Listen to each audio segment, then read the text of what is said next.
আল্লাহর দরবারে শুকরিয়া জানাচ্ছি, যিনি একটা জগদ্দল পাথর আমাদের বুকের উপর থেকে নামিয়ে দিয়েছেন। কিন্তু ষড়যন্ত্র এখনো থেমে নেই। হিন্দু মুসলমান দাঙ্গা বাঁধানোর জন্য অনেকে এখনো পর্যন্ত চেষ্টা চালিয়ে যাচ্ছে। কোরআনে কারিমে সূরা নমলের 50 নম্বর আয়াতে আল্লাহ জানিয়েছেন, অমাকারু মাকরাও ওয়া মাকারনা মাকরাও ওয়া হুম লা ইয়াশউরুন। হে নবী, ওরা ষড়যন্ত্র করেছিল, এমন ষড়যন্ত্র করেছে সূরা ইব্রাহিমের তাফসিরে পেয়েছি পাহাড় পর্যন্ত টলে যাওয়ার উপক্রম হয়েছিল। অমাকারনা, আমি আল্লাহ নিজেও একটা কৌশল করলাম। ষড়যন্ত্র করে কাফেরেরা আর কৌশল করে আল্লাহ। শব্দ দুইটাই মাকারনা, মাকরন এটাই মাজদার, কিন্তু বাংলা অর্থ করার সময় আকাশ পাতাল পাল্টিয়ে গেছে। কাফের বেঈমানদের বেলায় এই শব্দটার বাংলা অর্থ দাঁড়াবে ষড়যন্ত্র, দুর্বিসন্ধি, আর আল্লাহর ক্ষেত্রে এই শব্দটার অর্থ দাঁড়াবে কৌশল। অমাকারু অমাকার আল্লাহ আল্লাহু খায়রুল মাকিরিন। আল্লাহ বলেন ওরা ষড়যন্ত্র করেছে আর আমি আল্লাহ কৌশল করেছি, আমি সবচাইতে উত্তম কৌশলী। বাস্তবে দেখেনি 15.5 বছরে যত ষড়যন্ত্র ওরা করেছিল সবগুলোর মোকাবেলা আমাদের যা ইমানে সম্ভব না। আল্লাহ পাক মনে হচ্ছে নিজের কুদরতি হাতে এই কৌশল অবলম্বন করে সবগুলো দূর করে দিয়েছেন। হুয়া জিতাবাকুম ওমা জাআলা আলাইকুম ফিদ্দীন মিন হারাজ। তিনি সেই আল্লাহ যিনি তোমাদেরকে নির্বাচিত করেন। কুমিল্লাবাসী নির্বাচিত করা হয় যে পদ্ধতিতে, ওর নাম নির্বাচন। কথা বলেন না কেন? আজ বিশ্বের বিভিন্ন মোড়লদের কাছে ধর্ণা দিচ্ছে যারা পালিয়ে গেছে, দুই বোন একসাথে। ওনারা এখন বলতে চাচ্ছে যে আমরা নির্বাচিত ছিলাম, আমাদেরকে উৎখাত করা হয়েছে। এটা ডাহা মিথ্যা কথা। আপনি নির্বাচিত ছিলেন এই 15 বছরে, শয়তানও বিশ্বাস করে না। এমনকি যদি কেউ ঘোড়াকে জিজ্ঞাসা করে, ঘোড়াও হাসবে যে একটা কথা বললেন। আমি কথা বলতে পারি না, কিন্তু আমি তো হাসতে পারি। যে কথা শুনলাম এ তো আমিও না হেসে পারি না। ঘোড়া দাঁত বের করে হাসবে না? এত বড় ডাহা মিথ্যা কথা একটা হাসি মানুষ বলেন কি করি? হাসিদের বদনাম হয়ে যাচ্ছে। এই জন্য আশা করছে আমরা যেহেতু হাসি, আমাদের গায়েও লাগে কেউ মিথ্যা বললে। মানুষ গালি দেয়, শালার পাঁচি। কথা বলে না কেন? এই জন্য আমরা আশা করব অন্তত আপনারা দুই বোন একসাথে পালিয়েছেন, একটু আল্লাহ বিল্লাহ করেন। কথা বলে না কেন? মিথ্যা কথা, মিথ্যা তথ্য মানুষকে দিয়ে আর বিভ্রান্ত করবেন না পৃথিবীর মানুষকে। সারা দুনিয়া জানে যে 15.5 বছরে কোনো নির্বাচন হয়নি। এই মিথ্যা কথা মানুষকে বলে কি আপনি লাভ করতে পারবেন? হ্যাঁ, ষড়যন্ত্র করছেন, এর মোকাবেলায় আল্লাহ বলেন আমি নিজে কৌশল করি। অমাকার না, একালি টান আছে জমা মোতাকাল্লিম, এটা হামজার দায়িত্ব না, কৌশল করা দায়িত্ব কার? যেহেতু আল্লাহ আমাদেরকে নির্বাচিত করেছেন লক্ষ লক্ষ নবীর উম্মতদের মাঝখান থেকে উম্মতি মুহাম্মদ হিসাবে, আর আমাদের উপরে যত বিপদ আপদ মুসিবত আসবে, ষড়যন্ত্র আসবে, ওমা জাআলা আলাইকুম ফিদ্দীন মিন হারাজ, দিনের উপরে চলতে থাকবেন। যত ষড়যন্ত্র আসবে, বিপদ আপদ আসবে, আল্লাহ বলেন আমি নিজে এখানে কর্তা, নিজে দায়িত্ব নিয়ে ওগুলো সব সরিয়ে দেব। আপনি লক্ষ্য করে দেখেন 15.5 বছরে জুলুম অত্যাচারের স্টিম রোলার যেভাবে চলেছে, 1500 বছর আগের কথা জানি না, কিন্তু 15.5 বছর দেখলে মনে হচ্ছে আমরা আগার সে আমি জাহিলিয়াতের যুগে ফিরে গিয়েছিলাম। এ কঠিন পরিস্থিতি মোকাবেলা করা শুধু আমাদের দ্বারা হয়নি, আল্লাহ নিজে এই বিপদ আপদ সরিয়ে দিয়েছেন। সর্বশেষ সরিয়েছেন 2024 সালের 5 আগস্টে। কথা বলেন না কেন? কেন সরালেন? আল্লাহ রাব্বুল আলামিন বলেন ফালাম্মা নাসু মা যুক্কিরু বিহি ফাতাহনা আলাইহিম আবওয়াবা কুল্লা শাই। সূরা আনামের 44 নম্বর আয়াতে আছে, পৃথিবীর মানুষ যখন আমি আল্লাহর আদেশ নিষেধ ভুলে যায়, তখন তাদের বরকতের যা দরজা, শান্তির দরজা, ওগুলো আমি আল্লাহ খুলে দেই। লা ফাতাহনা, একটা দরজার কথা না, আবওয়াব বহু বচন দিয়েছেন, বাবের বহু বচন। ওদের আনন্দের যত দরজা আছে, সুখের যত দরজা আছে, আমি আল্লাহ নিজে খুলে দেই কোন সময়, যখন তারা আমার আদেশ ভুলে যায়। আমরা দেখতে পেলাম 2006 সালের 28শে অক্টোবর যে ঘটনা তারা ঘটিয়েছে, তামাম পৃথিবীর ইতিহাস তারা পাল্টিয়ে ফেলেছে। বিশ্ববিদ্যালয়ে থাকাকালীন বহু ইতিহাস পড়েছি, কিন্তু এই ইতিহাস কোনোদিন পড়িও নাই, শুনিও নাই যে মানুষ হত্যা করার পরে লাশের উপরে ড্যান্স দেওয়া যায়। অথচ এটা দুনিয়ায় হয়েছে। এক কথা বলেন না কেন? একটা কুকুরকে মারার পর লাশের উপরে ড্যান্স দিয়েছে, আমি পাইনি, দেখিও নি। কিন্তু জসিম ভাইকে তারা হত্যা করার পরে লাশের উপরে নৃত্য করেছে, ড্যান্স দিয়েছে। দৃশ্যের পরে মনে মনে করলাম, না এরা কি গো, এই ছেলে ইয়ার কি মারতে আসো এখানে?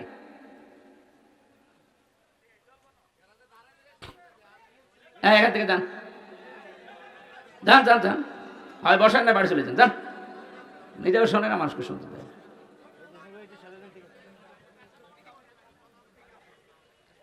আমার ভাইরা, 6 সালের এই পরে 7 সালে ডিসেম্বর মাসে সিরাজগঞ্জ থেকে একবার অনুষ্ঠান করে বাড়ি যাচ্ছিলাম।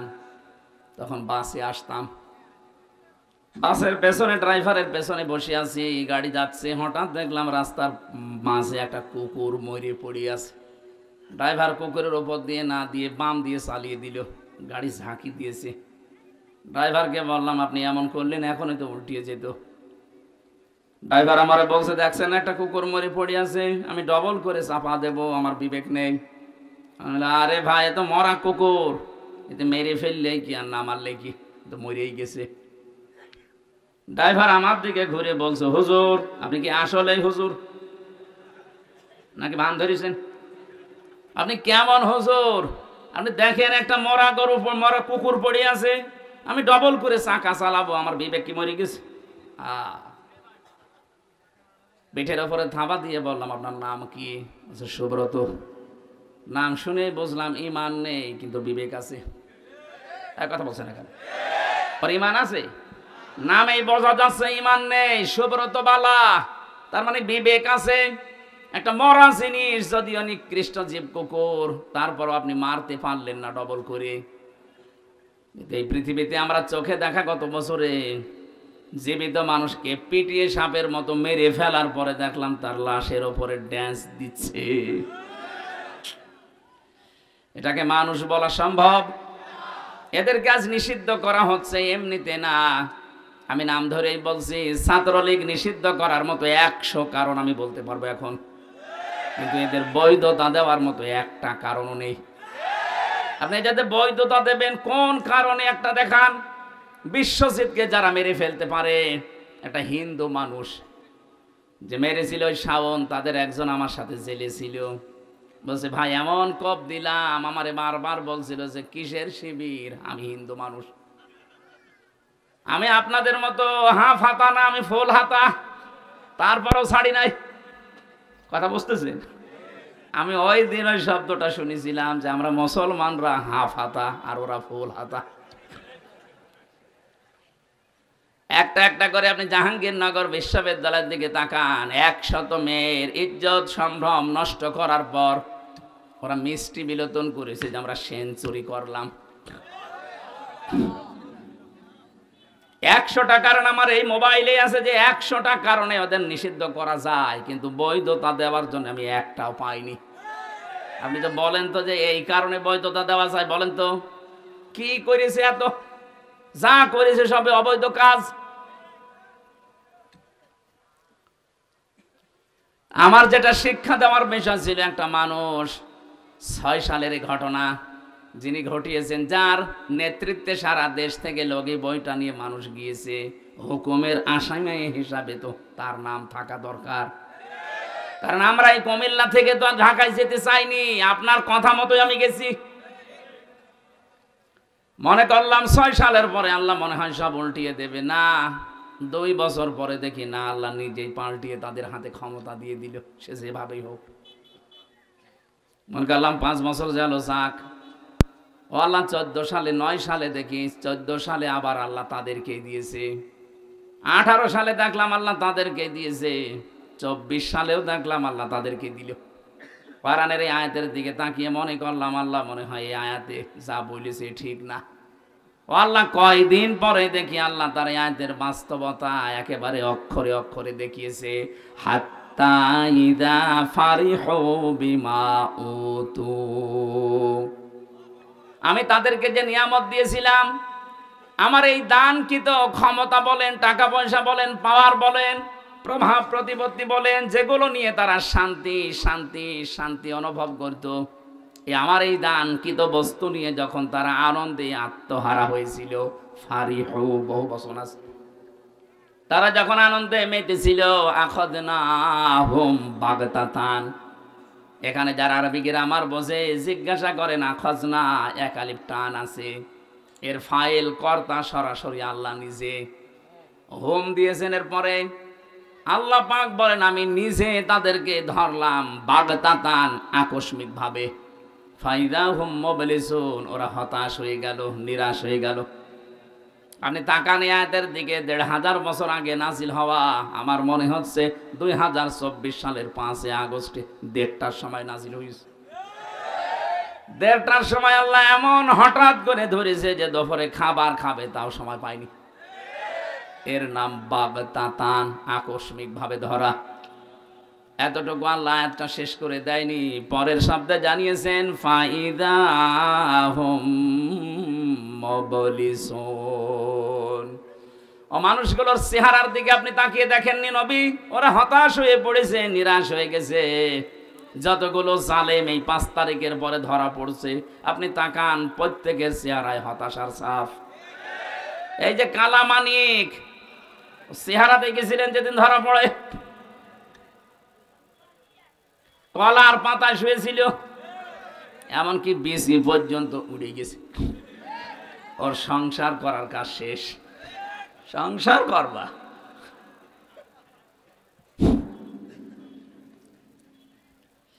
এই আয়াতের পরের শব্দটা আমার কাছে খুব আশ্চর্য মনে হচ্ছে, ফাকুতিআ দাবিরুল কওমিল্লাযীনা যালামু। আল্লাহ পাক বলেন আমি নিজে জালেমদের শিকড় কেটে দিয়েছি। সুতরাং জালেম যারা, তাদের শিকড় কেটে দিয়েছে সরাসরি কে? এই জন্য জালেমদের কথা শুনে উদ্বুদ্ধ হয়ে এখন যদি দেশে কেউ বিশৃঙ্খলা তৈরি করে, নিজের কপালে নিজে আগুন লাগাচ্ছেন। ওদের যদি ক্ষমতায় থাকতো তাহলে পালিয়ে যেত না, যেহেতু ধরেছে সরাসরি আল্লাহ নিজে। ছাত্র জনতা এটা একটা উপলক্ষ। বিএনপির মতো, জামাত ইসলামের মতো এত বড় বড় রাজনৈতিক দল 15.5 বছরে এক চুলও নড়াতে পারে নাই। সেখানে নিরস্ত্র, কিচ্ছু হাতে নেই, খালি হাতে ছাত্র ছাত্রী। আমার মনে হয় আল্লাহ ঠিক আবাবিল পাঠিয়েছিল। এই শব্দটা তারই প্রমাণ, মাকার না। আমি নিজে একটা কৌশল করলাম। আল্লাহ পাক পরের শব্দ দিয়েছেন মাকারাহুম লা ইয়াশউরুন, এমন কৌশল করেছি যে যারা টেরও পায়নি। কোনদিন ভাবে না যে ছাত্র, এই নিরস্ত, এদের মাধ্যমে আমাদের পালিয়ে যাওয়া লাগবে, কোনদিন ভাবে না। আল্লাহ রাব্বুল আলামিন পরের আয়াতে জানিয়েছেন ফাংজুর, নজর করে দেখো, কাইফা কানা আকিবাতু মাকরিহিম, দুনিয়ায় যারা ষড়যন্ত্র করেছিল তাদের পরিণাম আমি কি করেছি আপনি তাকান। আন্না দাম্মারনাহুম ওয়া কওমাহুম আজমাইন। আল্লাহ পাক শুধু আন্না দিতে পারতেন, আন্না একালি টান দিয়ে জানিয়েছেন অবশ্যই আমি ওদের এবং ওদের জ্ঞাতি গোষ্ঠী যারা ছিল প্রত্যেকের শিকড় আমি আল্লাহ নিজে কেটে দিয়েছি। তাদের প্রত্যেকের শিকড় কাটার দায়িত্ব কার? এখানে শিকড় কেটে দিলে ওইটা আর দাঁড়িয়ে থাকতে পারে না। এদেশে জালেমদের ভিত আর নেই, ষড়যন্ত্র যাই করছেন বিভিন্ন ইস্যু নিয়ে, একটাও টিকবে না। যত ষড়যন্ত্র করবেন এদেশের ছাত্র আর জনতা, এরা কিন্তু আরো ইস্পাত শক্ত, কঠিন, মজবুত হবে। ছোটখাটো যে মনোমালিন্য গুলো আছে আপনাদের, এই ছোটখাটো ষড়যন্ত্রের কারণে আরো বেশি মজবুত হয়ে যাবে। শেষে বলবেন আল্লাহ আগেই তো ভালো ছিল। এই জন্য আমার মনে হয় ষড়যন্ত্রের ফাঁদে পা না দেওয়া, ওরা যখন পালিয়ে গেছে আমরা চাই ওরা আল্লাহ বিল্লাহ করে দুনিয়া থেকে মুসলমান হয়ে বিদায় নিয়ে চলে যাক। আর আমরা আহ্বান জানাবো এই দেশ থেকে আমরা যারাই বিদেশে পাঠাই তারা রেমিটেন্স যোদ্ধা, টাকা পয়সা এই দেশে পাঠায়। আপনারা 2 বোন আজ 3 মাস হয়ে গেল একটা টাকাও পাঠাননি। পাঠিয়েছে, একটা টাকাও দেয়নি। কি করছেন আপনারা ওখানে? কারো স্বামীর বাড়ি, কারো দুলা ভাইয়ের বাড়ি, অন্তত কিছু দেন। ঋণের বোঝা দিয়ে গেলেন এই দেশে। এত ঋণ করেছেন আপনারা এই দেশে, এখন যত টাকা পাচার করেছেন এটা এখন শোধ তুলতে এই দেশে যেই জন্ম নেবে তার মাথার উপরে 1 লাখ টাকার উপরে ঋণ। আহ্বান জানাবো ওখানে বসে বসে ষড়যন্ত্র না করে, গটি না চাইলে 2 বোন মিলে টাকা পয়সা যেগুলো পাচার হয়েছে পাঠান, আমরা ঋণ পরিশোধ করি। এটা আমরা চাই না, এটা সারা দেশের মানুষই চাই। এজন্য আমি আর নিচে নামলাম না। পরের আয়াতটা শুনলে আপনার আরেকটু ভালো লাগবে, বলবো। আপনি আবার অন্য দিকে নেবেন না, দেখবেন মেলে কিনা। আল্লাহ পাক বলেন ফাতিল কাবুয়ুতুহুম খাবিয়াতাম বিমা যালামু ইন্না ফি যালিকা লাআয়াতাল লিকাউমি ইয়ালামুন। আল্লাহ ফা দিয়ে আয়াত শুরু করলেন। ফাতিলকা এই সেই ঘর, বাইতুন 1 বচন, বুয়ুত বহু বচন, হোম মানে তাদের। আল্লাহ বলেন এই সেই ঘর। এই যে তাকান, এই সেই ঘর। তিনি যেন আঙ্গুলে ভাবে দিয়ে আমাদেরকে দেখাচ্ছেন, হে নবী আপনি দেখতে পান না? এই সেই ঘর। খাবিয়াতান, যেগুলো জনশূন্য করে দিয়েছি, বিমা যালামু, তাদের জুলুমের কারণে। কি জুলুম করেছিল তারা? মাটির নিচে যে আয়না ঘরের কথা বলছিলেন, আমি তো মাত্র 10 দিন ছিলাম, আমি টের পেয়েছি যে মানুষ কত নিকৃষ্ট হতে পারে। ওখানে কত মানুষ 2 বছর, 5 বছর, 8 বছর, 10 বছর, 14 বছর পড়ে আছে, কেউ জানে না। এত বড় বড় নখ হয়ে গেছে, চুল দাড়ি গপ মনে হচ্ছে জঙ্গল থেকে বেরিয়ে আসতেছে। কিছু কিছু মানুষ এই বড় বড় নখ দিয়ে দেওয়ালের সাথে খুশিয়ে খুশিয়ে লিখে রেখেছে যে ভাই যদি বাইরে যেতে পারেন তবে নাম্বারে একটু বলবেন যে আমি বেশি আছি। টের পাচ্ছেন? 10 দিনে আমার জীবন অতিষ্ঠ হয়ে গেছে, আমার মাজা এখনো পর্যন্ত ব্যথা। মুফতি ফখরুল ইসলাম আমার সাথে ছিলেন, উনি বলছিলেন হামজা ভাই আপনার সাথে কি করে জানি না, তবে আমার এই পায়ের ভেতর দিয়ে হাত দিয়েছে, এইভাবে পায়ের ভেতরে হাত দিয়ে সামনে যে লোহার ব্যারিকেড দেওয়া ওর সাথে আটকে হ্যান্ডকাপ দিয়ে লাগিয়ে দিস। 2 মিনিট 5 মিনিট না, বছরের পরে বছর। 1.5-2 মিনিট সময় দিল টয়লেট করার জন্য। সকালে কয়েকটা পচা ছোলা দিয়েছে তো দেখতাম, দুপুর বেলা দিয়েছে যা খাবার মনে হচ্ছে কেউ মাখিয়ে দিয়েছে, পারলে খান না বলে রোজা রাখেন। মাঝে মাঝে ভাবতাম আল্লাহ যারা দায়িত্বে এখানে আছে এরা বাইরে যে সংসার করে কি করে? এদের তো মা বাবা স্ত্রী সন্তান আছে, এদের তো বন্ধু বান্ধব আছে, বাইরে যে এরা মিলামেশা করে কি করে? অবশ্যই এরা লাল পানি খায় অথবা ওরা ঘুমের বড়ি খায়, তাছাড়া স্বাভাবিকভাবে জীবন এই দৃশ্য দেখে যাওয়ার পরে ওদের বাইরে যেয়ে সংসার করা সম্ভব না। এত বড় জুলুম যেখানে করেছিলেন, বিভিন্ন নেতাদের বাড়িতে শুনতাম টর্চার সেল আছে, আবার আর ফাহাদকে পিটিয়ে মারার মতো জায়গা বানিয়ে রেখেছে। এরকম কঠিন ভয়ঙ্কর দৃশ্যগুলো যারা তৈরি করলেন, আল্লাহ পাক বলেন এই জুলুমের কারণে ওদের বসবাসের ওই ঘর বাড়ি আমি আজ বিরান জনশূন্য উজাড় গৃহ বানিয়ে দিয়েছি। এর বাস্তব প্রমাণ বাংলাদেশ। আপনি আমার কুষ্টিয়ায় চলেন হানিফের বাড়ি দেখতে, কি জৌলুসপূর্ণ বাড়ি, কি জাঁকজমকপূর্ণ ঘর, অথচ এখন মনে হচ্ছে জাতীয় টয়লেট। শুধু এইটা না, গত পরশুদিন আমি দিনাজপুরে ছিলাম, ওখানকার যিনি এমপি ছিল, মন্ত্রীও ছিল এক সময়, সেই লোকটার বাড়ি আমাকে দেখাতে নিয়ে গেল। কি অবস্থা, আমার মনে হচ্ছে 8-9 জন মিলে একসাথে টয়লেট করছে, মনে হচ্ছে জাতীয় টয়লেট পেয়েছে। অথচ কয়েকদিন আগে ওখানে মানুষ গিয়ে দুর্বিসন্ধি করতো, ষড়যন্ত্র করতো মানবতার বিরুদ্ধে, ইসলামের বিরুদ্ধে, মুসলমানদের বিরুদ্ধে। আপনি মিলাতে পারছেন না, আল্লাহ যেন দেখিয়ে দিচ্ছে এই সেই ঘর, এই সেই, বলেন আপনি ঢাকার ধানমন্ডি যান, এই সেই ঘর। আজকেও পেপারে দেখলাম 4-5 জন একসাথে বসেছে টয়লেট করতে, মানে প্রসাব করছে, মনে হচ্ছে একবার দল বেঁধে চলে গেছে। আমার বাস্তব জীবনের একটা কাহিনী আমি শিক্ষার জন্য বলি। 2016 সালে গিয়েছিলাম হজে। আমি তাওয়াফ করা শেষ করলাম, তখন বেশ ভালোই লাগছিল। হঠাৎ আমি উপরে গিয়ে যেই দাঁড়িয়েছি দেখি আমার পেটে মারাত্মক ব্যথা। এক পুলিশকে ডাক দিয়ে বললাম, ভাই এতক্ষণ তো ভালোই ছিলাম, এখন আমার পেটে ব্যথা করছে, খুব যন্ত্রণা। পুলিশ আমার দিকে তাকিয়ে ওর ভাষা দিয়ে বলছে, ইয়া হাজি ওল হজ্জাত আয়না বিলাদুকা। ও হাজি, দেশ কোথায়? আমি জি, তুমি? বাংলাদেশ থেকে এসেছি। আমারে বলছে, আপনি এটা কোন জায়গা জানেন না? না তো। বলছে, এটা আবু সাহেলের বাড়ি, আপনি এখনো পায়খানা না করে দাঁড়িয়ে আছেন, তাড়াতাড়ি করেন। হ্যাঁ, সত্যিই পায়খানা করে দেখি আমার পেটের ব্যথা ভালো হয়ে গেছে। আল্লাহ আমাকে জানাতে চেয়েছে, হামজা এত টাকা খরচ করে আসলে 6000 কিলোমিটার দূর থেকে, আর এই শয়তানের বাড়ি পায়খানা না করে চলে যাবা, তাড়াতাড়ি করো। আমার তো মনে হচ্ছে ওই দৃশ্যের পরে বাংলাদেশে বহু জালেমের বাড়ি ঘর আল্লাহ জাতীয় টয়লেট বানিয়ে দেবে। দেশের মানুষের পেটে ব্যথা হবে, বিভিন্ন রকমের মান্যত করবে, ওখানে সে পুরা করবে।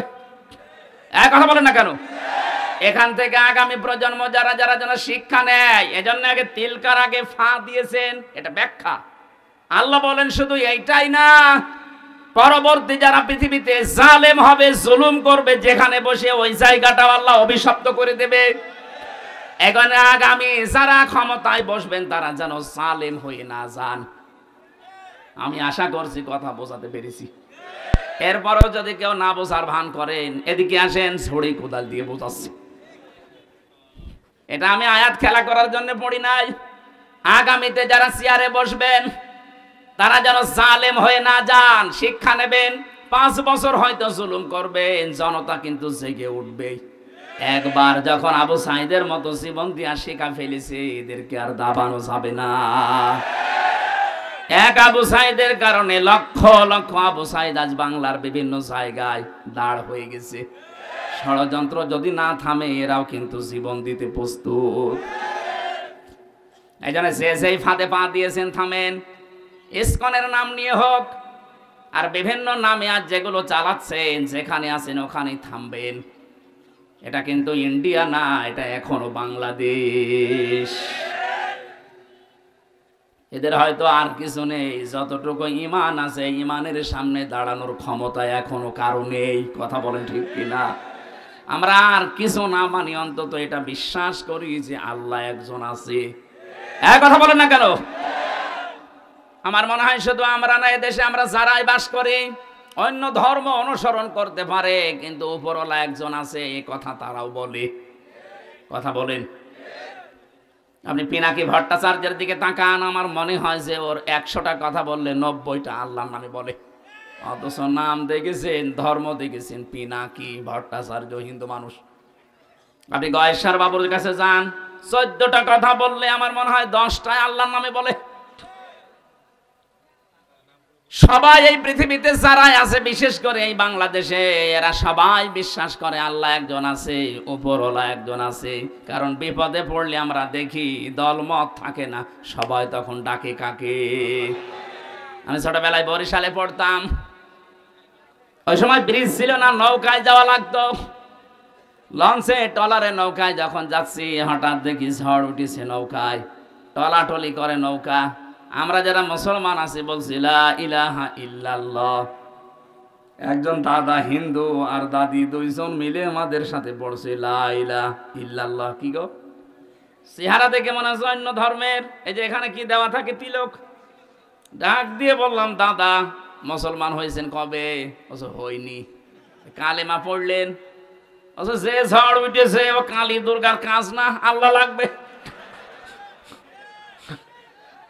বিপদে পড়লে সবাই ডাকে কাকে? আমরা আজকে শিক্ষা নিয়ে যাওয়া লাগবে। আল্লাহ পাক যদি জালেমদের বাড়ি ঘর জনশূন্য করে দিয়ে টয়লেট বানিয়ে দিতে পারে মাত্র 3 মাসের ব্যবধানে, 3 বছর যেতে দেন, ওই জায়গাতে মানুষ ঘৃণা করেও যাবে না। কারণ জায়গাটা আল্লাহ অভিশপ্ত করে দেয়। যেখানে বসে জালেমরা জুলুমের দুর্বিসন্ধি করে, ওই জায়গাটা আল্লাহ পৃথিবীর মানুষের কাছে ঘৃণিত, নিন্দিত, অভিশপ্ত করে দেয়।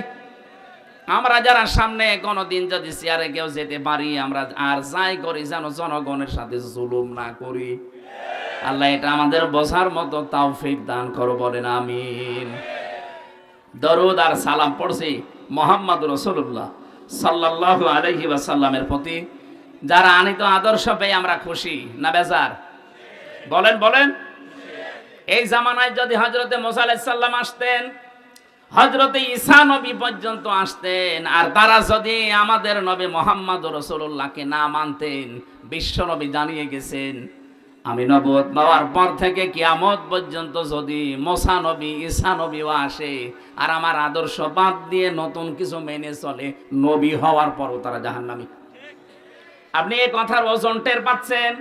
বড় নবী, আল্লাহর সাথে যিনি কথা বলতেন কালিমুল্লাহ, আল্লাহর রূহ বলা হয় হযরতে ঈসা রূহুল্লাহ। এই সমস্ত নবী এখন যদি আসতেন আর মুহাম্মদুর রাসূলুল্লাহর আদর্শ বাদ দিয়ে যদি অন্য কাউকে মেনে চলতেন, তারা পর্যন্ত জাহান্নামী হয়ে যেতেন। তা আপনি যাকে মেনে চলেন, যার আদর্শ মতো চলেন, উনি কি মুহাম্মদুর রাসূলুল্লাহর চাইতেও দামি?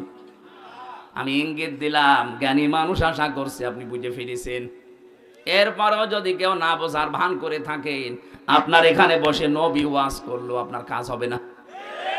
এই কোরআন কিন্তু নবীজি আবু জেহেলের সামনেও যেভাবে পড়েছিলেন, আবু বকরের সামনে ওইভাবেই পড়েছিলেন।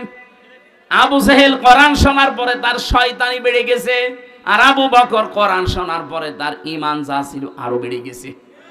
এই জন্য এখানে যারা বসেছেন, যদি আবু বকরের মতো মন নিয়ে বসেন, ঈমান যা আছে মাস্ট বি আরো বাড়বে। যাদাতুহুম ঈমানা, তাদের ঈমান বাড়তেই থাকবে।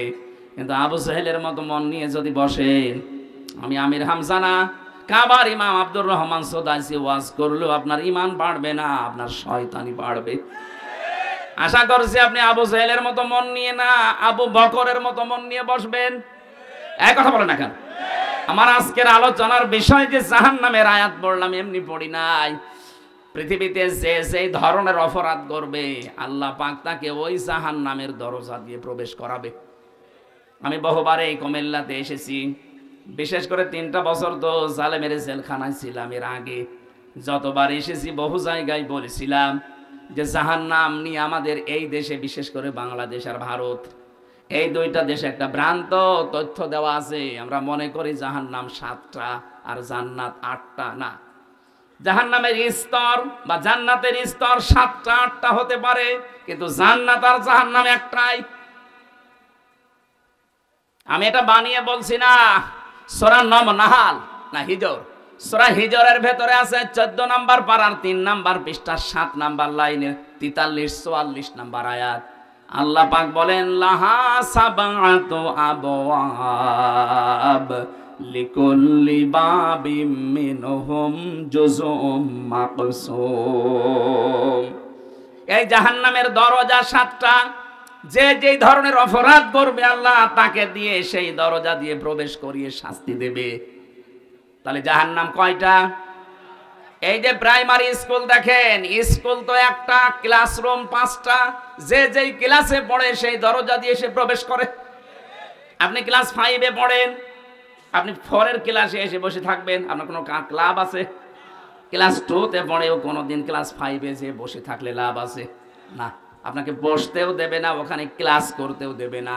কারণ যে ক্লাসে পড়েন ওই দরজা দিয়ে প্রবেশ করে ওই জায়গায় বসেন।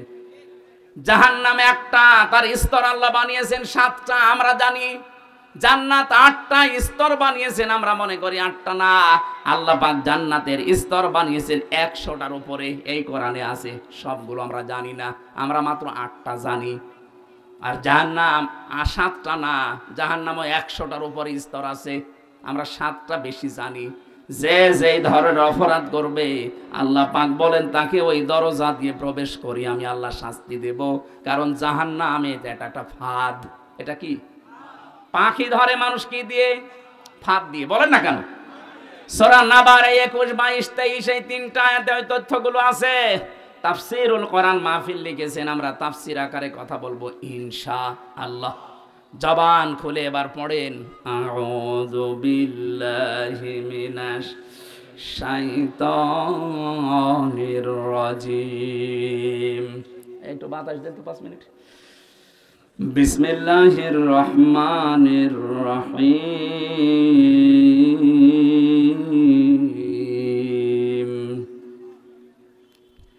ইন্না জাহান্নামা কানাত মিরসাদা লিত্তাগিনা মাআবা লাবিসিনা ফিহা আহকাবা। সাদাকাল্লাহুল আযীম। সূরা নাবা। নাবা মানে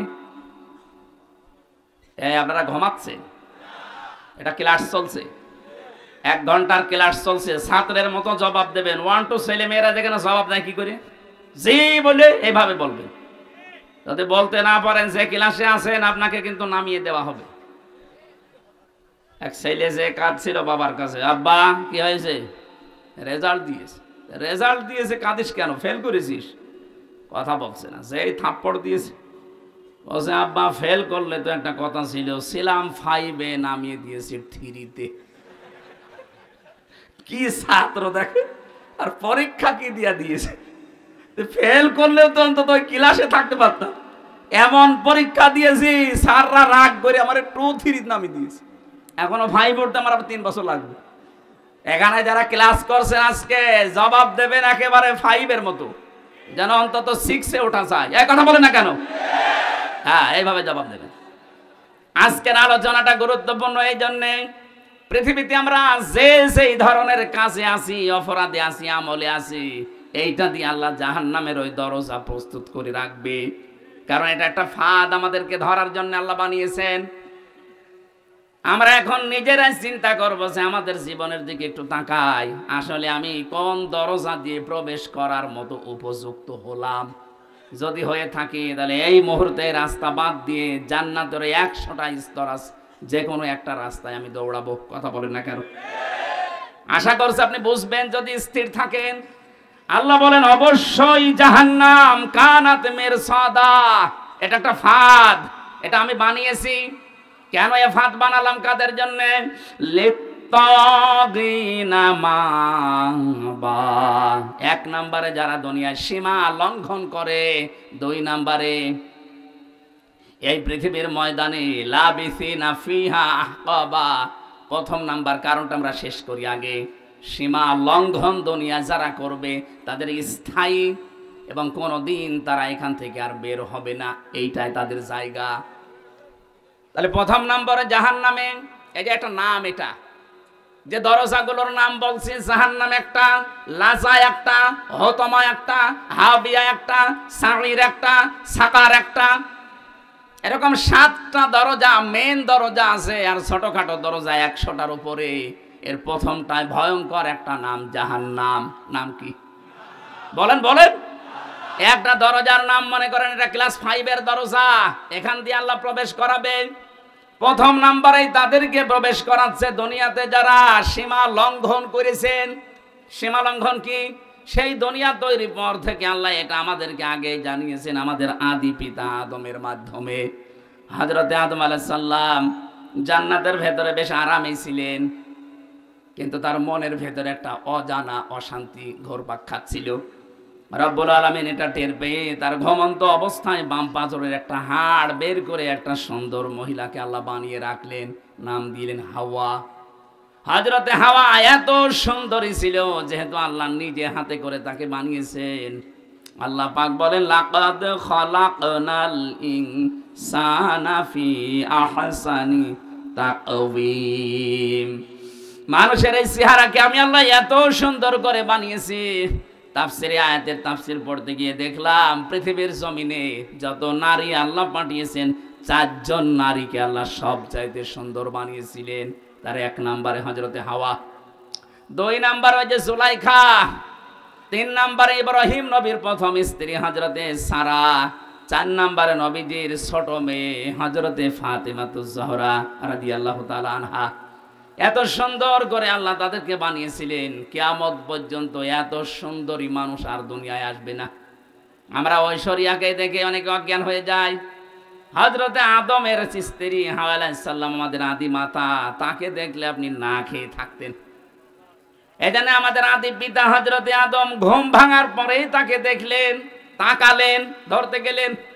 এটা বিপরীত লিঙ্গের প্রতি একটা আকর্ষণ। এক কথা বলছেন, বিপরীত লিঙ্গের প্রতি এটা কি? আরো জোরে বলেন। এটা তৈরি করে দিয়েছে কে? যুজ্জিনা লিন্নাসি হুব্বুশ শাহাওয়াতি মিনান নিসা। মানুষের কাছে আকর্ষণীয় করে দিয়েছি 9টা জিনিস, তার 1 নাম্বার স্ত্রী, মেয়ে লোক। এই আকর্ষণকে আজ বিকর্ষণে পরিণত করে আজ বাংলাদেশে সমকামিতা আরম্ভ করতে যাচ্ছে, যে মেয়ে লোকে বিয়ে করবে। এটা আজকেও কুষ্টিয়ায় একজন করেছে, পত্রিকায় পেলাম আজকেও কুষ্টিয়ায় একজন করেছে, মহিলা বিয়ে করবে। তারা জিদ ধরেছে, বিয়ে যদি না দেন দুইজনে আত্মহত্যা করব। কোথায় নেমে গেছে এদের রুচি? কয়দিন পরে দেখবেন পুরুষে আন্দোলন করবে যে আমরাও বিয়ে করব। আল্লাহর পুরা সৃষ্টিকে এরা পাল্টে ফেলতে চায়। আল্লাহ পাক বলেন, আদম আলাইহিস সালামের বিপরীত লিঙ্গের প্রতি আমি আল্লাহ একটা আকর্ষণ তৈরি করে দিলাম। এইটাই আমার ফাইনাল চূড়ান্ত সিদ্ধান্ত। কিয়ামত পর্যন্ত বিপরীত লিঙ্গের প্রতি একটা আকর্ষণ আপনার থাকবে। যাদের এই আকর্ষণটা বিকর্ষণে পরিণত হয়ে বিপরীত লিঙ্গের দিকে যেতে চায় না, সমলিঙ্গের দিকে যেতে চান, আপনি বুঝবেন আপনি আর মানুষ নেই, আপনি জানোয়ার। পৃথিবীর জানোয়ারও এত নিচে নামে না। এক কথা বলেন না কেন? সুতরাং সমকামিতা যারা প্রমোট করছেন, আজ বাংলাদেশে মানবাধিকারের অফিস বানানোর নাম করে সমকামিতার অফিস বানাতে ঢাকায় আন্দোলন চলছে। সে যে দেশ হোক না কেন, আপনাদের দেশে আপনারা চালান। এই দেশে 96% মুসলমান। আল্লাহর এই নিষিদ্ধ কাজ একজন জীবিত থাকতে আমরা হতে দেব না। এক কথা বলুন। এই নিষিদ্ধ কাজ জারি হয়ে গেলে আল্লাহর গজব পড়বে। লূত আলাইহিস সালামের জামানায় যেমন গজব দিয়ে আল্লাহ জর্ডানে ওই সাগরকে ডেড সি বানিয়ে দিয়েছেন, মৃত সাগর। এই শুধু এই পুরুষে জেনা করার কারণে। ওইটা যদি বাংলাদেশে চালু হয়, এ দেশকে আল্লাহ এই শুধু কক্সবাজারের এই সমুদ্রের পানিকে শুধু 20 হাত লম্বা করে বলবে, যা একটু ঘোরন দিয়াই, পুরা বাংলাদেশ পানির নিচে যেতে কয়েক মিনিটে। এরকম ডেড সি বানাতে আল্লাহর কি 10 বছর লাগবে? বলেন। এই জন্য আমরা সাবধান। অনেকে বলছে জেদা করছে করুক গা, আপনি বেঁচে থাকেন না, হবে না। 2 তলা নৌকা চলছে, উপর তলায় আমরা আছি বড় বড় হুজুর নিয়ে, নিচ তলায় আছে ইনারা। বারবার উপর তলায় পানি নিয়ে আসতে যায়। আমরা যদি বলি ঝামেলা করেন কেন, নিচে পানি নেই, ওরা বলেছে ঠিক আছে, তোমার উপরে আর ডিস্টার্বে আসবো না। নিচে তক্তা একটা খুলে নিয়েছে, ওপরে আমরা যদি এই দৃশ্য দেখে বলি ঠিক আছে, যে যা করছে করুক গা, লা ইলাহা ইল্লাল্লাহ। ওরা যেমন নিজেরা ডুববে, আমাদেরকেও ডুবাবে। এখন এই পানি থেকে যদি বাঁচতে চান, এই কাজ যারা করছে, তক্তা যারা খুলে ফেলছেন, অবশ্যই উপরে যারা আমরা আছি, লা ইলাহা ইল্লাল্লাহ এখন বাদ দিয়ে তাড়াতাড়ি করে ওদের নিষেধ করা লাগবে। যদি নিষেধ শুনতে না চায়, পিটানো লাগবে। পিটিয়েও কাজ না হলে বেঁধে রাখা লাগবে। বেঁধে রেখেও কাজ না হলে মেরে ফেলা লাগবে। কথা বলছেন না কেন? কারণ আমাদের তো বাঁচা লাগবে নাকি? আপনি সমকামিতা আরম্ভ করে শুধু নিজেরা মরবেন না, আল্লাহ রাগ করে যদি গজব দেয় আমরাও মরবো। এই কারণে আমার বাঁচতে হবে আগে। আপনি এই কাজ করতে পারবেন না। এই জন্য তো বাংলাদেশে এত আন্দোলন হচ্ছে যে ফারুকীকে তাড়াতাড়ি সরান, সে সমকামিতা প্রমোট করে। আমরা ফারুকের বিরুদ্ধে না, কিন্তু তার এই নিকৃষ্ট কাজের বিরুদ্ধে। সে যে সিনেমাগুলো বানিয়েছে, এই ব্যাচেলর, 60% সিঙ্গুলার নাম্বার, একটাতেও মুসলমানের কোনো উপকার হয় দেখান। শুধু চরিত্র ধ্বংস করা আর পরকীয়া প্রেম কি করে করা যায় সেইটা শিখিয়েছে। এখন প্রশ্ন আসতে পারে, হুজুর আপনি কয়দিন দেখিয়েছেন, আমার দেখা লাগে না। এগুলো স্ক্রিপ্ট দেখলেই বোঝা যায় যে এর ভেতরে আছে কি। নিজের স্ত্রীকে দিয়ে যারা সমকামিতার এই প্রমোট করে, বিশেষ করে যে ব্যাচেলর, এই সিনেমাতে যে মানুষগুলো অভিনয় করেছে, তাকান, এই মানুষগুলো নিজের স্বামীকে বাদ দিয়ে কি করে পরকীয়া প্রেম করা লাগে, এই শিক্ষা জাতিকে দিচ্ছে। এমনি জাতিকে ধরে রাখা সম্ভব হচ্ছে না। এমনি নাচনি পড়ি, তারপর যদি ঢোলের মাড়ি পায় ও তো কাপড় খুলে নাচবে। কথা বলে না কেন? এই জন্য তো বারবার আমরা আহ্বান জানাই, প্রতিবাদ জানাই, কষ্ট হয় আমাদের, এরপরেও আমরা প্রতিবাদ জানাচ্ছি। আপনি অপরাধ করে নিচে মরবেন না, আমারে নিয়ে মারাবেন। কথা বলেন ঠিক কিনা? আমরা আমাদের নিজেদের বাঁচার তাকিদে হলে ওই প্রতিবাদ করছি। সুতরাং আজ যারা সমলিঙ্গের প্রতি আকর্ষণ, আপনি আর মানুষ নেই, আপনি জেনে রাখেন আপনি জানোয়ার। বলেন, কোন জানোয়ার মারা গেলে জানাজা হয়, কবরে দেওয়া হয়? আপনি জানোয়ার মারা গেলে আপনারও জানাজা নেই, কবর নেই। মুসলমানদের কবরে আপনার জায়গা নেই। হয় আপনাকে আমরা পুড়িয়ে ফেলবো, নাই নদীতে ভাসিয়ে দেব। জানি যাদের কপালে হেদায়েত নেই, এত কড়া কথা বলার পর এই শালাদের কাজ হবে না। এই মিডিয়া, এই শালাদের বললাম, এটা আবার দিয়ে দিও না। এটা বলার মতো মুখ দিয়ে চলে এসেছে, দেখবেন এইটাই কালকে দেবে যে এই শব্দ হুজুর বলেছে, এখন কি করবেন করেন। হযরত আদম আলাইহিস সালাম যখন ধরতে গেছেন, আল্লাহ বলে তাকানো যাবে না, ধরাও যাবে না। হযরত আদম আলাইহিস সালাম বলেছিলেন, আল্লাহ তাকানো যাবে, ধরা যাবে, কোন বুদ্ধি আছে ওইটা বলেন। আল্লাহ পাক বলেন, বুদ্ধি একটা আছে, বিয়ে করা লাগবে। হযরত আদম বলছে, আল্লাহ আমি আগে রাজি। আগে রাজি মানে বাংলাদেশে বহু আদমের সন্তান আমরা আছি। এই যুবক মানুষ নামাজের ফরজ কয়টা? 13টা বলতে পারে না, কিন্তু বিয়ে করা ফরজ এটা জানে। এটা জানে না। আল্লাহ রাব্বুল আলামিন বলেন, বিয়ে করতে রাজি হও, দেন মোহর কই?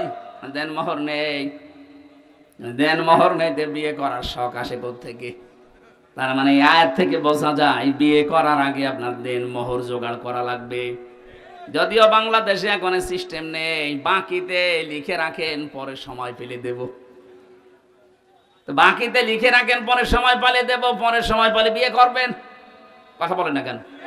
এখানে হাজারো আল্লাহর ওলি বসে আছে, এখনো পর্যন্ত দেন মোহর দেয়নি। জনম বাকি, পুরা ফাঁকি। মাহফিলের সভাপতি ইঞ্জিনিয়ার সাহেব, কত আপনার দেন মোহর? কত? 1.5 লাখ। আপনি সে আমার বাবার বয়সী, এরপরেও 1.5 লাখ, আর আমি আমার 50,000। না, 1.5 লাখ অনেক বেশি করে ফিটেছে। আলহামদুলিল্লাহ দিয়েছেন। হ্যাঁ ঠিক আছে,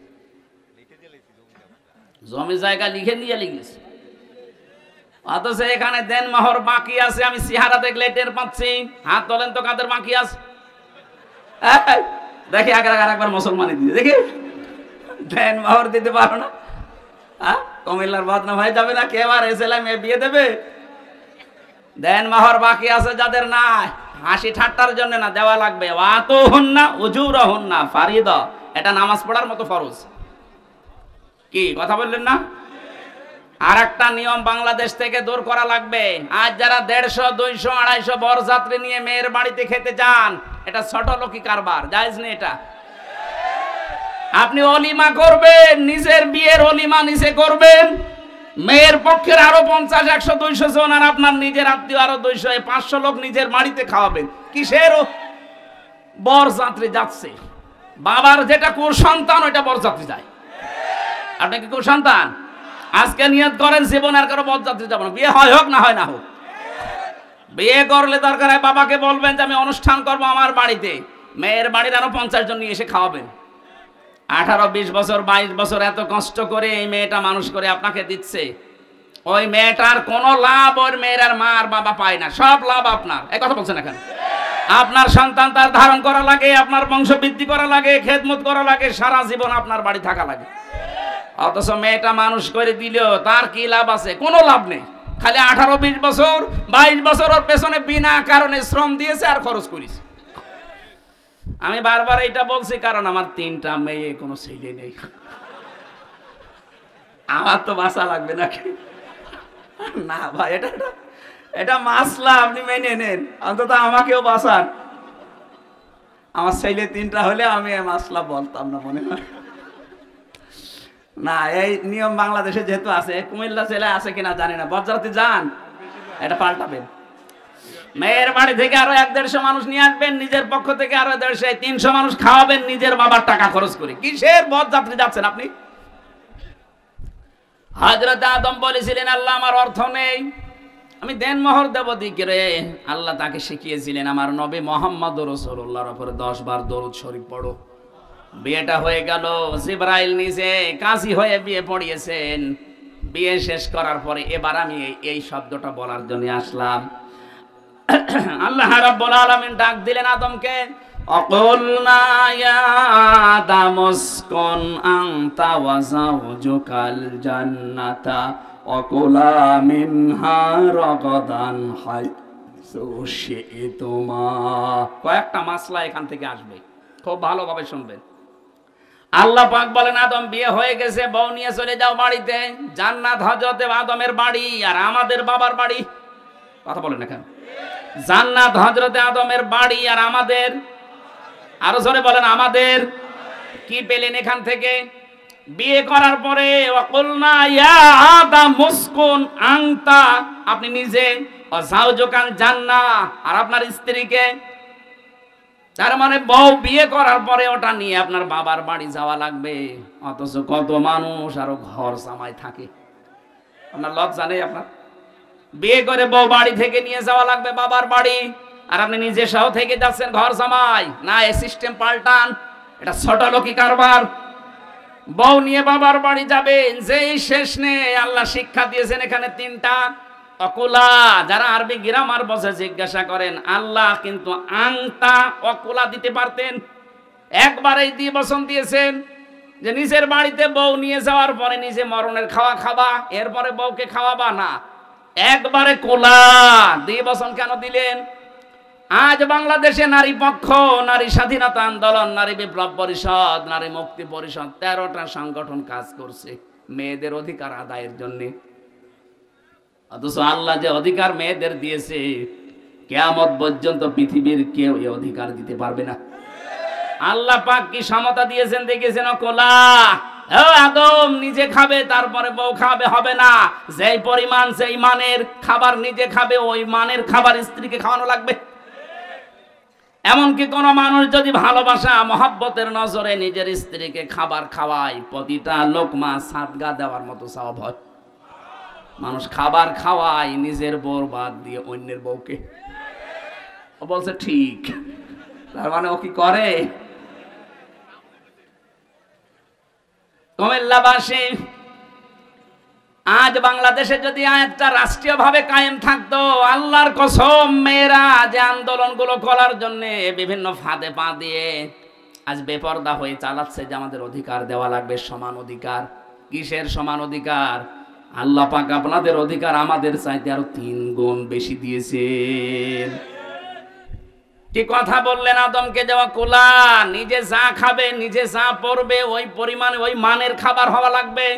আপনি নিজে খাচ্ছেন বিরিয়ানি, বউকে খাওয়াবেন খিচুড়ি, হবে না। ওই মানের খাবার তাকে দেওয়া লাগবে, নাই তো আপনি কিয়ামতে জালেম হয়ে উঠবেন। এই জন্য তো 2টা 3টা 4টা যাদের বউ, তারা যাতে ইনসাফ করতে না পারে, এই কারণেই তারা জাহান্নামী হয়ে যাবে।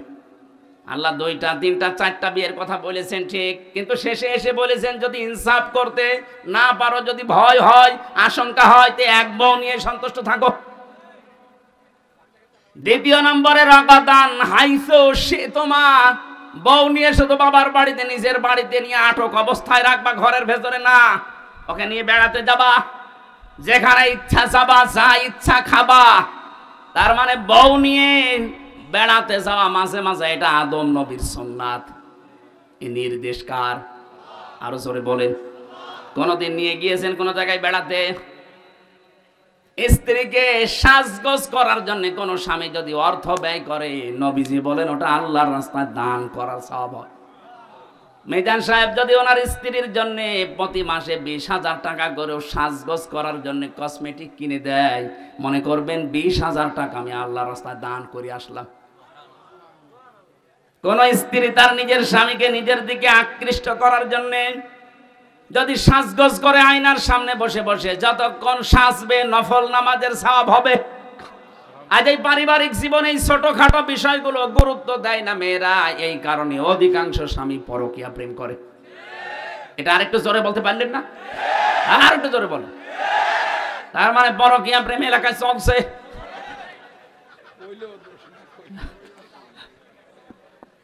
না সম্মানিত মা বোন, আমি দেখলাম হাজারো মেয়েরা আপনার এই ছোটখাটো একটু ব্যবহারের কারণে হাজারো স্বামী আজ অন্য জায়গায় লাইন করতে বাধ্য হচ্ছে। অথচ নেককার মহিলার যে গুণাগুণ, তার প্রথম নাম্বারে গুণ হবে ইদা নাজারা ইলাইহা সাররাতুহু। স্বামী যখন আপনার দিকে তাকাবে, যেভাবেই হোক স্বামীকে আপনি আনন্দ দেবেন। সাজগোজ করে হোক, কথাবার্তা দিয়ে হোক, ব্যবহার আচার দিয়ে হোক, দরকার হয় কাঁতো কুতো দেবেন, কি অসুবিধা কি? তাকে আনন্দ দেওয়া লাগবে। সে যেন বাইরে থেকে এসে তার ক্লান্ত শরীর অর্ধেক অন্তত ভালো হয়ে যায়। হযরতে খাদিজাতুল কুবরার জন্য আল্লাহ জান্নাতে একটা আলাদা ঘর বানাবেন, যে ঘরের ভেতরে কোনো নয়েজ নেই, কোনো আওয়াজ নেই, কোলাহল মুক্ত। কেন? কারণ নবীজি বাইরে থেকে যখনই আসতেন, ঘরে প্রবেশ করার পর একটা শান্ত, স্বচ্ছ, নির্মল, একটা নিরাপদ জায়গা তার জন্য হযরতে খাদিজা ব্যবস্থা করে রেখেছিলেন। আল্লাহ এত খুশি হয়েছেন স্বামীর প্রতি আচরণে, খাদিজার জন্য আল্লাহ নিজে একটা ঘর আলাদা বানিয়ে রাখবে, যেখানে কোনো আওয়াজ থাকবে না। আর স্বামীর জন্য নিজের ঘরটাকে যদি নয়েজ মুক্ত, আওয়াজ মুক্ত রাখতে পারেন, টেনশন মুক্ত, ওই ঘরটার জন্য জান্নাতে আপনার একটা ঘর আল্লাহ আলাদা বানিয়ে দেবেন। 2 নম্বরে কাজ হচ্ছে ইদা গাবা আনহা হাফিজাতুহু। স্বামী যখন বাইরে যাবে, নেককার স্ত্রীর গুণাবলী এইটা, সে তার নিজের ইজ্জত, তার সম্ভ্রম, স্বামীর সম্পদ, স্বামীর সন্তান, এগুলো সে হেফাজত করে রাখবে। অধিকাংশ মেয়েদের ভেতরে গুণগুলো আজ নেই। ওরা নামাজ পড়ে, রোজা রাখে, দান সাদগাও করে, হজও করে এসেছে, অথচ স্বামী বাইরে গেলে মনে হচ্ছে ও দিন পেয়েছে। এমন এমন মানুষকে মোবাইলে কথা বলে, অথচ মেয়েরা মোবাইলে কথা বলবে কোন ফোর্সে, কোন আওয়াজে, সে আওয়াজ পর্যন্ত আল্লাহ কোরআনে দিয়েছেন। সূরা আহজাব 22 নাম্বার পারা, প্রথম নাম্বার পৃষ্ঠা, 3 নাম্বার লাইনের 32 নাম্বার আয়াত। এটা তাফসীরে খাজানের ভেতরে আছে। আল্লাহ পাক বলেন, ইয়া নিসান নাবিয়্যি লাস্তুন্না কা আহাদিম মিনান নিসাই ইনিত্তাকাইতুন্না ফালা তাখদা'না বিল কওলি ফায়াতমা'আল্লাযী ফী কলবিহি মারাদুন ওয়া কুলনা কাওলাম মা'রুফা। তাফসীরে খাজান বাড়ি যে যদি দেখেন সূরা আহজাবের 32 নম্বর আয়াত, এখানে কয়েকটা তথ্য আছে। আল্লাহ বলেন, হে নবীর স্ত্রীরা, যদিও নবীর স্ত্রীরা উম্মতের জন্য মা, উম্মতের জন্য কি? মায়ের প্রতি কেউ যত খারাপ ছেলে হোক, খারাপ ধারণা করে, বলেন বলেন, অথচ আল্লাহ সেই মায়ের নাম দিয়ে বললেন, হে নবীর স্ত্রীরা, যদি কারোর সাথে কথা বলতে হয় পর্দার আড়াল থেকে, হেজাবের বাইরে থেকে, এখন আর পর্দার আড়ালে হেজাবের বাইরে না, এখন হচ্ছে মোবাইল, ফোন, ফ্যাক্স, এই কথা বলেন। এখন যদি আপনি মোবাইলে কারোর সাথে কথা বলতে চান, কথা বলবেন সত্য কথা, মিথ্যা কথা বলা যাবে না। অথচ আজ মোবাইলটা হয়ে গেছে মিথ্যা কথা বলার যন্ত্র। আছে কুমিল্লায়, বলছে আমি ঢাকায় আছি, নাকি এরকম নেই? আল্লাহ বলেন, মেয়েরা যদি কথাও বলো কারোর সাথে, কথা বলবা সত্য, মিথ্যা কথা বলবা না, কিন্তু ভাষা হবে রুক্ষ সূক্ষ্ম। এমন গরম ম্যাচ আছে, কথা বলবা ওই পারে যে আছে ও যেন মনে করে আল্লাহ মেয়ে না, আজরাইল। কথা বলে না কেন? এখানে শুধু 14 জন পুরুষ মানুষের নাম আছে। এই 14 জন পুরুষ বাদ দিয়ে দুনিয়ার যে কেউ মহিলাদের সেটে যদি কল আসে, ওই 14 জনের ভেতরে আপনার আপন বাবা, ওই যে ধর্ম বাবা পাতিয়েছে, ওই বাবা বাদ দেন। আপন বাবা, আপন ছেলে, আপন ভাই, বোনের ছেলে, আপন বোনের ছেলে, আপন বোনের মেয়ে, না আপন বোনের ছেলে, আপন ভাইয়ের ছেলে, এরকম 14 জনের তালিকা আছে তাফসিরে সূরা নিসার 21 নম্বর আয়াত। এই 14 জন বাদ দিয়ে যদি কাবার ইমাম আব্দুর রহমান সুদাইসিও কল দেয়, আপনি কথা বলবেন সঠিক সত্য, কিন্তু ভাষা হবে রুক্ষ সূক্ষ্ম। এমন গরমে কথা বলবেন, মানুষের ভেতরে যদি শয়তান ধোকাও কিছু দেয়, ও যেন শয়তান আগে পালিয়ে যায়। আর যদি শাবনূরের কণ্ঠে দিয়ে মোলায়েম গলায় কথা বলতে আরম্ভ করেন, 1 দিন 2 দিন 5 দিন 2-3 মাস পরে দেখবেন আপনাকে নিয়ে আল্লাহর রাস্তায় চলে গেছে। আল্লাহ পাক বলেন, আদম সন্তান, তোমার এই স্ত্রীকে নিয়ে ঘুরতে যাবা, যেখানে ইচ্ছা যাবা, যা ইচ্ছা খাবা, কিন্তু সাবধান, ওয়ালা তাকরাবা হাদিহিশ শাজারাতা ফাতাকুনা মিনাজ জালিমিন। ওই গাছটার নিকটে যাবা না। এই গাছ আমরা অনেকেই মনে করি এটা গন্ধম গাছ। কি গাছ? না, শুধু গন্ধম গাছ হলে আল্লাহ কোরআনে আয়াত নাযিল করে আমাদের দিতেন না। আল্লাহ বলেন ওই গাছটার নিকটে, মানে ওটা নিষিদ্ধ জায়গা আমি আল্লাহর জন্য। এরকম নিষিদ্ধ জায়গা এই পৃথিবীতে কোরআনে কারীম 500 জায়গার নাম দিয়েছে। এরকম 500টা আল্লাহর নিষিদ্ধ বর্ডার আছে। এগুলো যেন সীমা লঙ্ঘন করবা না, যদি করো জালেম হয়ে যাবা। হযরত আদম আলাইহিস সালাম যে জায়গায় গিয়েছিলেন ওই জায়গায় যাওয়া তার জন্য নিষিদ্ধ ছিল। এই নিষেধ করেছিলেন কে? আর জোরে বলেন।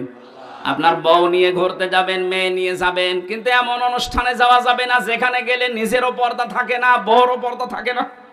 এরকম বিয়ে অনুষ্ঠান দেশে নেই? এক কথা বলুন। শিশু মেলা যাবেন না যেখানে শিশু নেই, শুধু শিশুর খালারা আর মামারা। এরকম শিশু মেলা নেই দেশে? ওখানে গেলে অ্যাক্সিডেন্ট হবে। এই জন্য ওয়ালা তাকরাবা হাদিহিস শাজারা, ওইটার একটা গাছ। আদম নবীকে দিয়ে আল্লাহ এটা জানিয়েছেন আমার বর্ডার দুনিয়াতে এরকম। পুরা কোরআনে আল্লাহ 500 বর্ডার দিয়েছেন। সুতরাং বর্ডার যারা ক্রস করে, সীমা লঙ্ঘন যারা করে, তাদের জন্য যে দরজা ওটার নাম জাহান্নাম। নাম কি? জাহান্নাম। আর জোরে বলেন জাহান্নাম। 2 নাম্বারটা বড় কঠিন জায়গা। আল্লাহ বলেন জাহান্নামে গেলে মা বা ওদের আশ্রয়স্থল হবে ওইটা। লাবিসিনা ফিহা হাকাবা, ওই মানুষগুলো চিরস্থায়ী ভাবে থাকবে ওখানে। আজ বাংলাদেশে অনেকে কি প্রচার করেছে আমি জানি না। অনেকে মনে করেন যে আমি জাহান্নামে যাব 2-5 দিন, 1 বছর, 5 বছর পরে বের হয়ে চলে আসবো।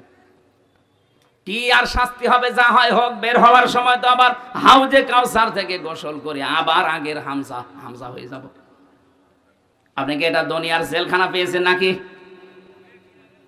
আমি 3 বছর আগে 64 কেজি হয়ে ঢুকেছিলাম। 3 বছর পরে আমার 10 কেজি ওজন কমে গেছে। তা তো ভালোই ছিলাম।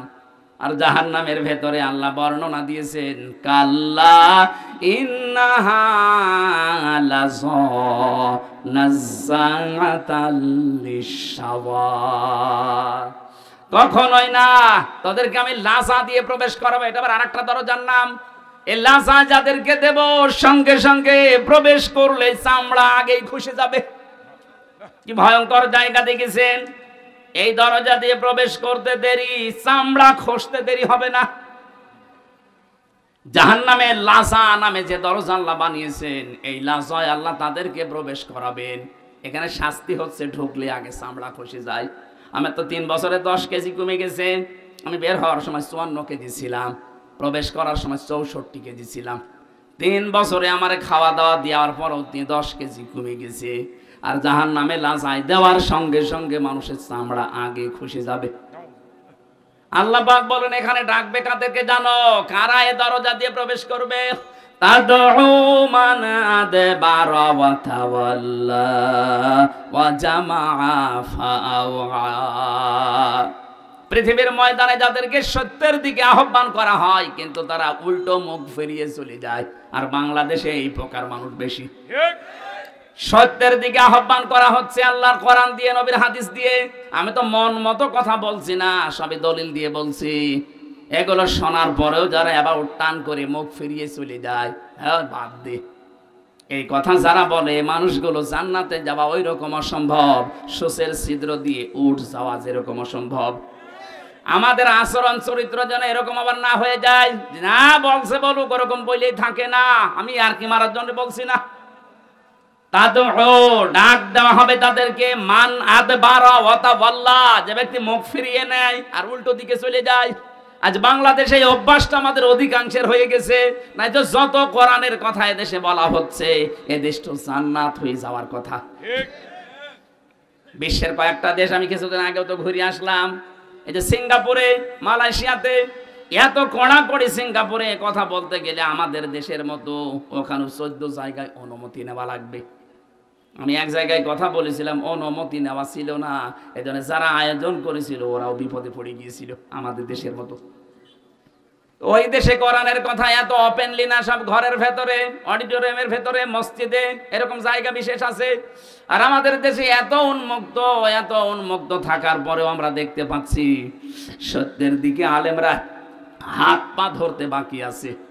এত দরদ মাখা কণ্ঠ নিয়ে আপনাদের বাঁচাতে চাই, জাতির লোকেরা দেখি না অ্যাবাউট টান করে উল্টা দিকে চলে যাচ্ছে। আপনি কিন্তু জাহান্নামের লাশা এই দরজা দিয়ে যাওয়ার উপযুক্ত হয়ে গেছেন। দ্বিতীয় নম্বর আচরণ দেখেন, তেওয়া জামা ফাওয়া, যারা দুনিয়ায় মাল সম্পদ খালি জমা করে আর শুধু সংরক্ষণের জন্য বিভিন্ন কায়দা কৌশল পথ অবলম্বন করে, এইটাও বাংলাদেশে বেশি। দিনের পরে দিন শুধু সম্পদ জমা করতে আছে, আর কি করে এটা সংরক্ষণ করা যায়, কি করবেন আপনি এটা দিয়ে? এখান থেকে 200 বছর পরে যদি আপনি আবার ফিরে আসেন এই কুমিল্লায়, এই জমজম হোটেলেও যদি আপনি ঢুকতে চান, আল্লাহর কসম 200 বছর পর আসলে এই জমজমে আপনাকে ঢুকতে দেবে না। আপনার ছেলের ছেলে 3 পুরুষের পরে তারা ঠিক এইটা বসবাস করবে। 3 পুরুষের 150 বছর পার হয়ে যাবে, 200 বছরের মাথায় আপনি আসবেন। আপনার ছবিও যদি টাঙানো থাকে, ওই 3 নাম্বার পুরুষ যেটা, সে বলবে না কে আপনি, কিসের মিজান? আপনি যদি থাকতে চান তাহলে মসজিদে গিয়ে থাকেন গা। এই কথা বলেন না কেন? আল্লাহ রাব্বুল আলামিন এটা আমাদেরকে 1500 বছর আগে জানিয়েছেন। আমাল হায়াতুদ দুনিয়া ইল্লা মাতাউল গুরুর। দুনিয়ার জীবনটা কিন্তু ধোঁকা। ও আমার বান্দা বান্দিরা, অনেক ভালোবাসি তোমাদেরকে, এই ধোঁকায় পড়ে যে নিজের আসল পুঁজি নষ্ট করে ফেলো না। সুতরাং আমরা প্রশ্নপত্র হাতে পেয়ে গেছি, এরপরও যদি ফেল করি, আমার মনে হয় আমাদেরকে 5 থেকে 3 নামিয়ে দেওয়া দরকার। আমরা 3 নামতে চাই না, আমরা 4 থেকে 5 থেকে 6-এ উঠতে চাই। যেন দুনিয়ার জীবনটা যেন অন্তত আমরা বুঝি এটা একটা ধোঁকার জায়গা। সে যেই বলেন, আপনার মা বাবা ও ধোঁকা, ছেলে মেয়েও ধোঁকা। স্বার্থ ছাড়া এই পৃথিবীতে কোনো মানুষকে ভালোবাসে আমি পাইনি। এই জন্য ধোঁকায় পড়ে যেন আমার আসল পুঁজি আমি নষ্ট করি না ফেলি। যাই করব আমার আখেরাতের পুঁজি যেন ঠিক থাকে। কথা বলে না কেন? আজ হারাম উপায় করেছেন যারা, একটা হারামকেও আল্লাহ স্থায়িত্ব দেয়নি। কোরআনে কারিমে আল্লাহ জানিয়েছেন, ইয়ামহাকুল্লাহুর রিবা ওয়া ইউরবিস সাদাকাত। পৃথিবীতে যারা হারাম ইনকাম করবে, সুদ দিয়ে, মানুষকে ধোঁকা দিয়ে বোকা বানিয়ে যারা উপায় করে, এগুলো আমি আল্লাহ ধ্বংস করি। এর বাস্তব প্রমাণ এই দরবেশ কত কোটি কোটি টাকা আত্মসাৎ করেছে আপনি দেখেন। 36,000 কোটি টাকা কোথায় এখন আজ শুয়ে আছে? আমাদের মতো জেলখানায়, পার্টিতে শুয়ে আছে। বাস্তবতা এইটাই। কি হয়েছে এখন? যদি সে মারা যায়, বলেন তো, বাংলাদেশে 1 নাম্বার ধনীর তালিকায় তার নাম ছিল, কি হলো এগুলো দিয়ে? পোড়াটাই আল্লাহ ধ্বংস করে ফেলেছে। আগস্টের 5 তারিখে দেখেছেন কত গাড়ি, 5 কোটি 8 কোটি 12 কোটি টাকার গাড়ি রাস্তায় পড়ে আছে, মালিক নেই। হারাম ইনকাম করলে আল্লাহ স্থায়িত্ব দেয় না, ওটা আল্লাহ ধ্বংস করে দেয়। কিন্তু বৈধ জিনিসের কোনো ক্ষয় নেই, যতটুকুই হোক আল্লাহ পাক নিজে বলেন আমি ওটা বৃদ্ধি করতে থাকি। প্রত্যেকটা জায়গায় যেন হারাম থেকে বেশি হালাল ইনকামের দিকে যতটুকু সম্পদ রেখে যান যেন জায়েজ থাকে। আপনি একেবারে পাহাড় পরিমাণ তৈরি করে গেলেন, যদি ওটা সংরক্ষণের লাইন রাস্তা সব ক্লিয়ার করেও রেখে যান, 200 বছর তালিকা দিয়েছিলাম, 200 বছরও লাগবে না, 100 বছর পরে আসলেও আপনাকে আপনার নিজের ঘরে আর উঠতে দেবে না। আল্লাহ এই জীবন সম্পর্কে ভালোভাবে অনুধাবন করার তৌফিক আমাদেরকে দাও, বলেন আমিন। আমি জেলখানায় যে সমস্ত বইগুলো লিখেছিলাম তার ভেতরে এটা একটাই, 4-5 দিন আগে এটা পাবলিশড হয়েছে, সৃষ্টি জগৎ নিয়ে লেখা। যারা আছেন নিয়ে যাবেন, যাওয়ার সময় অনেক তথ্য হয়েছে। ওই সময় তো আর আমি রেফারেন্স পাইনি, বাইরে এসে এগুলো রেফারেন্স দিয়ে পাবলিশ করেছি। স্টেজে আছে, যাওয়ার সময় এখান থেকে নিয়েছেন, কাজে লাগবে না। 1 ঘন্টা 20 মিনিট হয়ে গেছে। আমি আজকে আর চালালাম না, শেষ করে দিলাম। আগামীতে কোনো জায়গায় আসলে নির্ধারিত সময় আসবেন, আমরা কথা বলবো। আল্লাহুম্মা আমিন।